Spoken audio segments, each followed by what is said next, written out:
Today, it's all about brand. Branding isn't just for products or for celebrities. Personal branding is something everyone needs to think about. Catherine Kaputa is a personal branding strategist, speaker, and author. My mother always said to me, when I was a kid, Catherine, work hard and you'll be successful. And, it's not 100% true. Hard work is crucial and important, but my formula for success is hard work plus branding equals success. And as my mother always said, it's up to you. So it's up to you.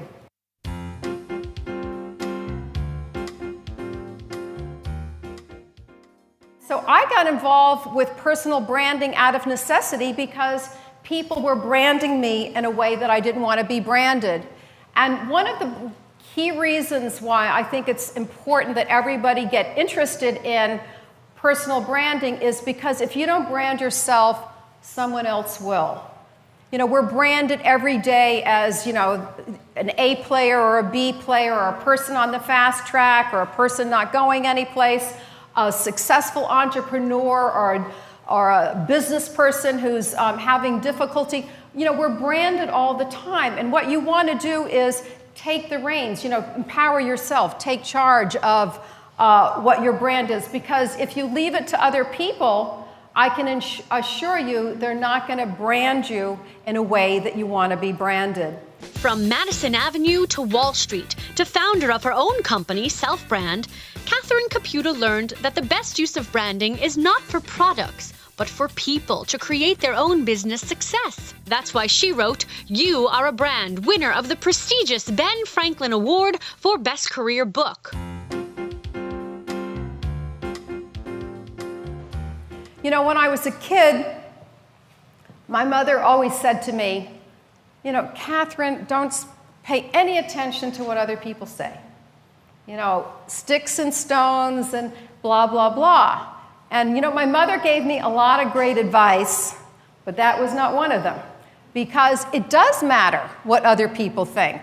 In the business world, other people hire you, other people decide to promote you, other people decide whether to include you in a team.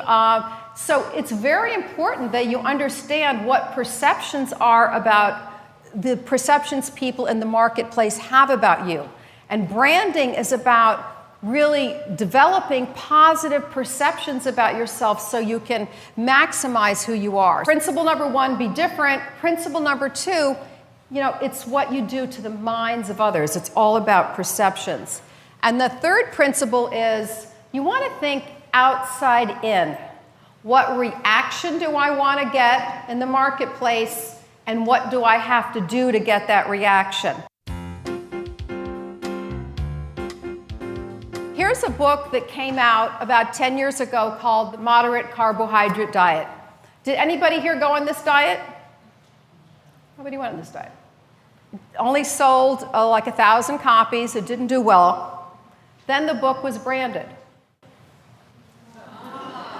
How many people here went on this diet? Unbranded, the book didn't sell well. Branded, it sold 3 million copies in the first year. Same concept, same book, but with the branding idea behind it, it did well. What does the whole idea of South Beach bring to mind to you? The beach and skinny, attractive people, very stylish. I mean, it was kind of like a diet that we all want to go on. Then this book had a little bit of luck because then one day a reporter was saying to then President Clinton, "Gee, Mr. President, you look like you've lost some weight. You look really great." And he goes, "I want in the South Beach diet." And then it sold 3 million more copies, and everybody really realized what the brand is all about. As an active female business leader, Catherine also speaks on women and success, the topic of her new book, The Female Brand. Look at the Fortune 500 list. We've had a 25% increase in the number of women on the list over last year. I mean, we're not where we want to be, but this is a tremendous move forward.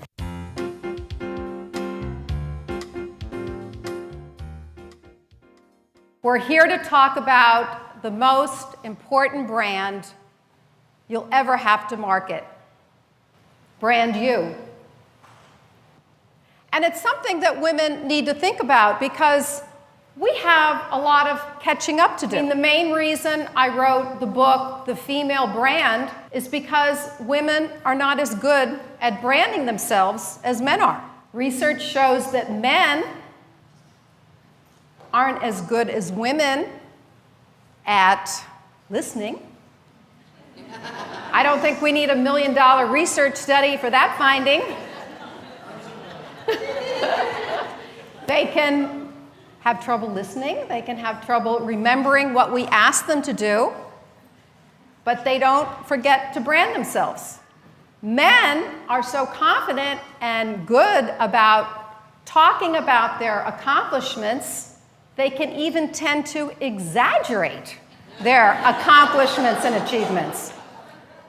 It's what one researcher who did a global study of male and female leadership called the male hubris effect.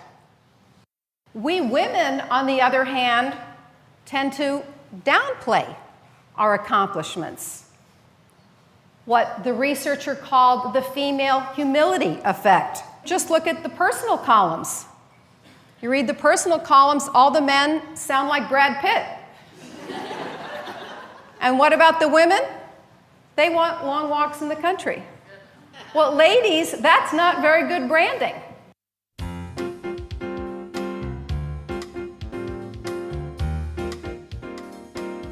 One of my clients is a client named Gina.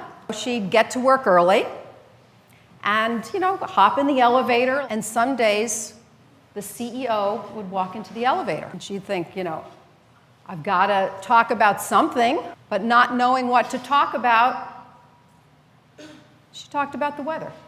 And then we started working together on personal branding and being able to talk about herself and her achievements. A couple of weeks later, she's in the elevator with another male colleague, and in pops the CEO. Her male colleague says, "Oh, hi, John, glad to run across you.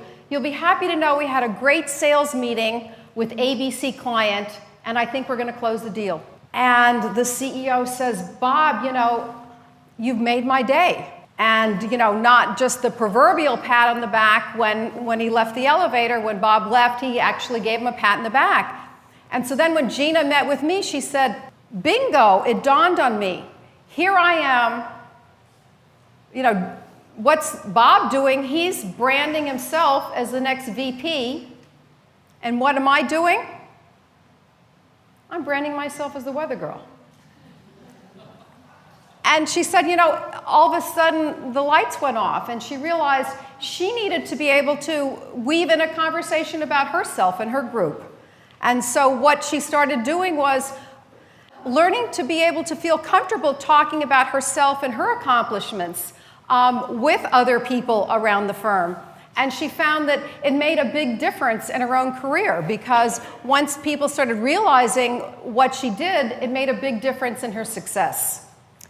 And before long, she was, on the fast track, and she was selected to be part of a high potential program.